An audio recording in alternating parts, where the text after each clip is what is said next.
My campaign represents a stark departure from other libertarian campaigns, past or present, and that's for two reasons. Number one, I have a very different strategic vision. I believe we must lead with a policy platform of the very most transformational ideas. I'm running what I call the Gold New Deal, a bold proposal to reimagine the relationship between the government that we will tolerate and us as American citizens. Our government has gone off the rails. And Americans, I believe, are more ready than ever before to listen to a plan for institutional level change. And number two, I'm a different type of candidate. When I talk about reforming the criminal justice system, it's not merely from the perspective of being an activist. I did 11 and a half years in the real world as a pro-reform police officer in my second career. I saw up close and personal the damage that our government's war on drugs does to people and to communities. And I know, too, the fundamental changes that we must make in how we manage police officers and other officers in law enforcement to move our culture in a better direction, more in line with our society's values. When I talk about restricting the size and scope of the government, it's also not merely from the perspective of an activist. I did 2 decades in the real world as a professional economist in my first career, trained in the Austrian school. I worked as a banker. I was a White House economist. I was a free market advocate for many years in Washington. I was a university professor of economics. I was a successful entrepreneur, all before becoming a police officer as a second career. So if you want an activist full of platitudes and aspirations, you can have your pick. But if you want the real deal, I would encourage everyone to check out MikeTremont.com. Thanks. Wow, right at 2 minutes. You guys are really good at this. Lars, tough act to follow. I think that Joshua is absolutely on the right track. You have to be a little bit careful about doing it because we're about to forfeit all kinds of credibility. We've made, in effect, we've made promises, and we're going to have to peel those back. But how you do it really, really matters. You've got to force these parties to the negotiating table. Look, the Ukrainians already know that we want out. They ought to also already know what now CNN and everybody else knows, thanks to the leaks, that our investments have not been paying off and are not likely to pay off in the long run. The Ukrainians should know that they need to get to the negotiating table. The trick is to get the Russians to the negotiating table because they think that they can wait this out. I think that they're probably wrong about that. I don't think it serves their interests, but it would serve our interest and the interest of the Europeans if we could remind them that they're going to have to reach a negotiated settlement, because if this continues to go on, we may be getting out, but the rest of the European partners may be of a mind to get in, and that's going to serve no one's interest. So we need to remind them that this needs to end and needs to end now. That we're in a proxy war. Just to wrap it up, I think it needs to be said that we are at war today. As much as we all lament the fact that we got into this at all of us who said that this was going to lead to an actual war with actual American troops, with actual participation, we were right. We're at war now. It's not merely a proxy war in the sense that the president's been there. We have over 1,000 troops there today. We're spending over $100 billion. And by the way, we're manufacturing product for this war. We're not just sending stuff that's sitting out, behind the barracks. We are manufacturing stuff just in the same fashion as we would if we were in any other type of war. And we need to take that very seriously in terms of bringing it to a close. I think we get most of China policy wrong in the United States. My colleagues are nipping at the heels of some of the problems here. I think there's 3 big categories in which we get these things wrong. Number one, viewing China as a military threat is absolutely incorrect. They're not about to invade us. The reason we're so afraid of them is because they want to project their own military power throughout the Pacific, and specifically Taiwan. And the reason we care about that is because we've made the mistake of signaling for 20 years and longer that we would protect Taiwan. And now we've got all this investment internationally and American in Taiwan. And now we rely on a number of Taiwanese companies for chips. And we feel like we're half into this, and now we need to protect them from being run over by China. If we had just stuck to our knitting starting 2 and 3 decades ago, we wouldn't feel so trapped into this silly notion that we need to be in a mutual protection alliance with Taiwan. It's just insane. The other thing that we get wrong is this notion that we're in some big economic competition with China. It's absolutely not true. The Chinese are after our intellectual property. That's a problem. It's a civil rights issue in the United States. We need to protect our citizens. And by the way, Chinese foreign nationals that are here, we need to protect them too. And we need to get into all the technological issues around that. But this idea that China is going to project power throughout the world because of their economy, I think is dead wrong.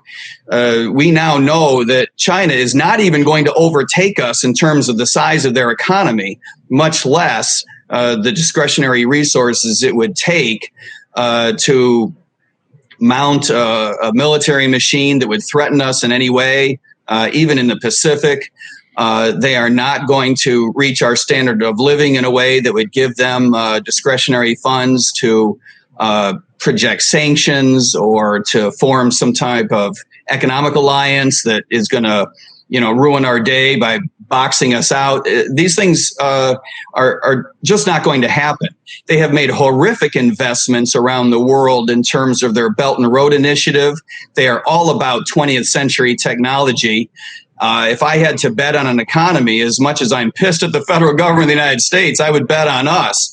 They are doing everything wrong that you would want to have done in terms of developing an economy, from suppressing individual rights and creativity to reaching bad deals abroad to picking winners and losers. And by the way, doing a bad job of it. Even if you believed in socialism, you wouldn't want to bet on this government because they're just objectively speaking, not good at it. Like I say, the third thing that we get wrong is believing that we have an interest in preventing them from showing muscle in any of these regards. The big threat to starting a war in the Pacific is coming from the United States, particularly today, sending submarines into an area where it may be that that's where World War III begins, but we need to recalibrate our military projection to avoid these kinds of things. So I believe that our interests are wrong, and I believe our assessment of China is wrong, both militarily and economically. China, or any other country really, could gain increasing influence over the United States' political system by buying up these industries. Yes, free market, let them come and buy anything that they want to buy. I think that two things need to be said. Number one, I'm not sure that the way that our federal government works today is worth, fretting over protecting. I mean, what we're actually saying is our system works so well that we don't want the Chinese to come over here and ruin it for us. I think I'd be up for a little bit of chaos. But the other thing that needs to be said is that as much as we can all connect those dots, I'd like to actually see that in action, because most of what it is that they want to get done, they can get done electronically from Beijing, right? Yes, they can enhance their political influence by being here. By the way, just parenthetically, we already do this more than anybody else, probably by a factor of 50 around the world. Whoever is in second place in terms of doing as much of it as we do, they are at least 1 and probably 2 orders of magnitude behind us. It's a little rich for us to be criticizing others in terms of trying to exert influence over a political process. I'd like to see it in action and worry about it as we see it play out. I think that this BRICS currency is the worst idea since AOC's Green New Deal. It's so bad, I actually thought maybe it was her office that came up with it. Ask any Greek or German, and he or she will tell you that the common currency in Europe was a bad idea. The rest of the Europeans are somewhere between head in the sand and thinking it's a good idea, neither one of which is the perfect answer, of course. These economies are very different. They have different energy profiles, oil in particular. And while they may all feel like buddies today, they will reach a point at which one of them has a greater interest in deflation or inflation than the other, and they'll be wed to a fixed rate currency. And that is going to be the doom. I think that we should be there ready to pick up the pieces. If they want to try this, they can knock themselves out. I wish them all the best because they're humans and they deserve better than to have knuckleheads with silly economic ideas shoving a common currency down their throat. The United States, just to exaggerate and illustrate the point, the United States would be better off with multiple currencies among our 50 states than these poor people will be with one unified currency. Having different currencies allows you to make adjustments automatically is the way I believe it should be. You're right. I do think we need to get rid of the Federal Reserve System and go with a rules-based system. These adjustments need to be made automatically. But if you have a common currency, when one country needs an adjustment, they can't get the adjustment they need. Someone is going to get screwed. Lars is right. We don't want to give up our reserve currency status. It's worth a tremendous amount of money relative to our overall economy. But I don't believe that BRICS is going to pose any threat whatsoever.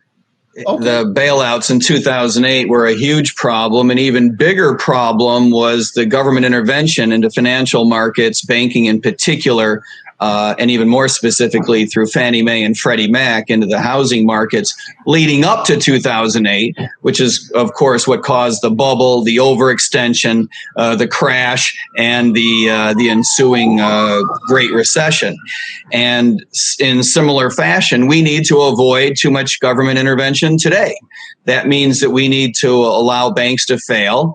I don't think that we're in a serious risk right now of so much bank failure that it's going to tip us into a recession. I think we've got a recession coming anyway, but I don't think it's going to be led by bank failures. Nor do I think, by the way, whether we bail out big or small banks or not is going to be the turning point issue for central bank digital currencies. The Fed is pushing this come hell or high water, whether a certain number of banks fall apart or not. I don't think that they need the excuse of giving people a way to have a direct account with the Fed. Indeed, that won't be the first way that they roll this out. They're going to roll it out to institutional investors, to banks first. It'll be wholesale long before it goes retail. We need to head that off pronto. It is a huge problem, not only because it is a spy currency, as someone said. I love that phrase, by the way, but also because it would undermine the competition for the types of currencies that we want to take hold in the United States using blockchain technology, whether that's Bitcoin or one of the others. We are within a few years of reaching an inflection point at which our economy is going to see a real burst of activity in terms of smart contracting. And we want digital currencies that are independent of the Federal Reserve System ready to rock and roll when that happens. And I'm afraid that the Fed getting into it would undermine the competition for that to work as well as it could. I'm a big believer in public service, and being a police officer is public service that is dedicated to protecting everybody's rights. For the most part, people look at it in terms of protecting your rights from crime, but police officers are there to protect you in every other way too, as first responders. We spend a lot of time on our campaign talking about police reform, reforming the criminal justice system. I believe that these are some of the most important issues to Americans all over our nation, not just inside the Libertarian Party.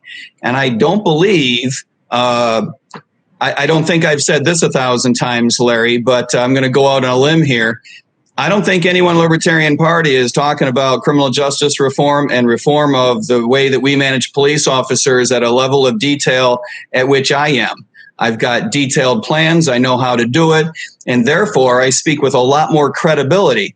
But another thing needs to be said, and that is that to go after reform, it doesn't help to be seen as blanket pro-cop all the time. I think that's a silly position. I don't think that Republicans are serious in this regard, saying, you know, back the blue in all cases. We all remember the Republican running for Senate in Arizona, who we all took to task for saying such a silly thing, but yet there were libertarians who were supporting him. I thought that was a dumb idea. And similarly, on the other side, when we say defund the police, like a lot of Democrats used to, they're running away from that position now. That doesn't help reform either. Reform is hard work. It takes a position that is not just knee-jerk anti-cop or knee-jerk pro-cop. Mm-hmm. It takes expertise and credibility. And I speak with a lot more credibility when it comes to criminal justice reform than anybody else in our party, and I take this extremely seriously. No, I'm not going to take away your roads, Kim. For one thing, we'd have to get more government financing for a warehouse in which to store your roads, and it would get really weird really quick. So some of these solutions just don't work. I liked the answers that we heard from Lars and Chase both. Look, leadership matters. The North Star matters. So we cannot back down from putting our principles out there and showing the direction in which we want to go. But your question is really important. How are you going to bring a lot of other Americans along? The truth of the matter is that the reason we have such a big opportunity in 2024 is because Republicans are sick of the Republican Party, the Democrats are sick of the Democratic Party, and the independents are much more open to the idea of a third party than ever before. And that's because the parties stink. And it's not just because their leadership stinks, which it does, by the way, which creates an opportunity for us. But it's all, and we shouldn't just gloss over that. I mean, just pointing out that their leadership is horrific and divisive and going in the wrong direction is worth pointing out. But having said that, I believe that we need to lead with policy. And the reason for that is because both of the major parties have drifted away from what used to be their party principles in the past. The Republican Party is not fiscally conservative. It's just not. The Democratic Party is not anti-war. It hasn't been for a long, there's probably a lot of people listening that think, why would you even say that it's not? Of course it's not. Well, because, you know, a long time ago, it wanted to position itself as such. Neither party adheres to what used to be its primary agenda. All they want to do now is keep the other party out of power. That's where authoritarianism comes from. That's un-American. That's what we need to stand up against. So we need to point out that we're the party that people want to listen to because we are anti-war. People are much more ready to hear that message than ever before. They're not going to hear it from anybody else. We're the party that points out that we need fundamental change in our monetary policy. Inflation doesn't just grow on a tree. We need to make institutional level changes. And the reason our federal government is going bankrupt is because we have bad systems in place and we need to make deep, fundamental, systemic changes. You're not going to hear that from anybody else, but if you listen to us, we have a last chance, maybe, nearing the last chance to right the ship and prevent our federal government from going bankrupt. Climate change is obviously a huge issue. I don't believe it's true that solar and wind are going to play a major role in the future. They are absolutely more expensive than fossil fuels. The only reason they've played such a role to date is because of government interventionism, which parenthetically is actually holding back private industry from developing the technologies that we do need to develop to power the future. We need to be allowing technologies to compete at a level playing field without subsidies or penalties.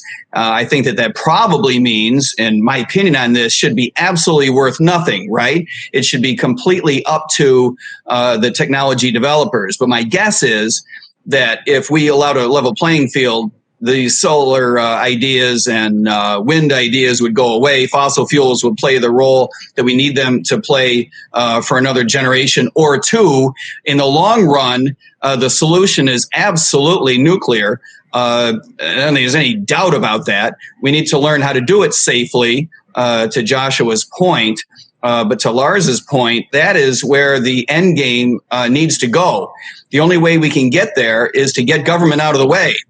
There are going to be huge resources required to develop these technologies. And by the way, that's only half the story. The other half of the story is everything that we have to do to retrofit our lifestyles to the changes in climate. Not all of that is merely energy.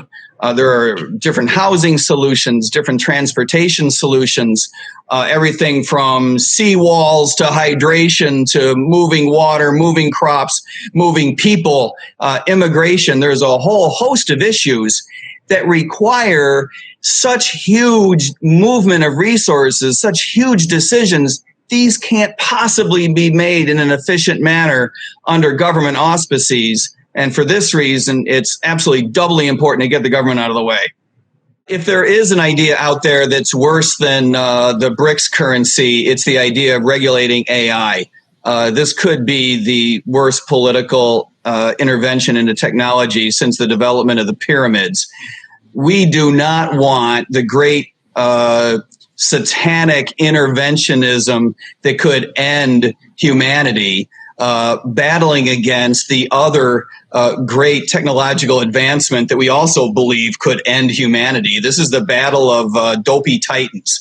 No, we do not want government intervention into AI. For one thing, as a practical matter, they just couldn't do it. The most that any government could do would be to either drive it offshore or underground. So on practical grounds, I rule this silly. But on the grounds of innovation, on the grounds of leading to solutions that we all want, I believe that Lars is absolutely on the right track. We need AI to develop going forward. And indeed, if anyone is going to be able to put guardrails on the development of AI, it's going to be other AI developers. AI has enormous potential for good spread throughout humanity. It is going to change the world.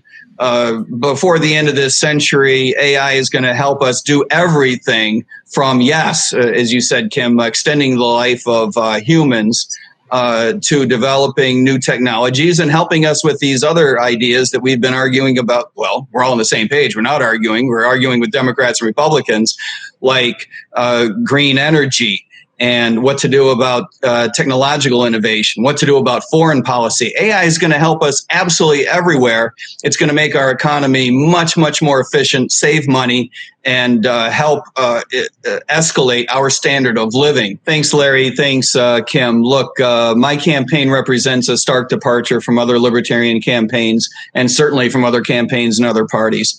When I talk about capping federal spending, for example, it's based, and by that I mean it's based on experience in the Office of Management and Budget in the White House. When I talk about hardening our currency, it's based. By that I mean it's based on the experience of meeting with the Federal Reserve Board in the boardroom itself, the experience of conducting research that was publicly referenced by the Federal Reserve Chairman, the experience of writing about electronic currency for publication when the idea was first getting off the ground years ago. When I talk about police reform and ending the horrifically counterproductive drug prohibition, it too is based on the experience of seeing lives ruined and communities destroyed by black markets and the world's most oppressive criminal justice system. This is what you learn on the road as a police officer.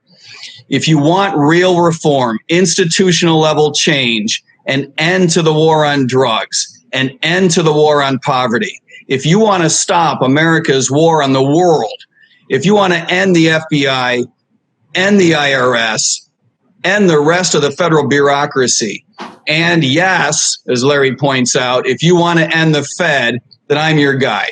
See MikeTremont.com.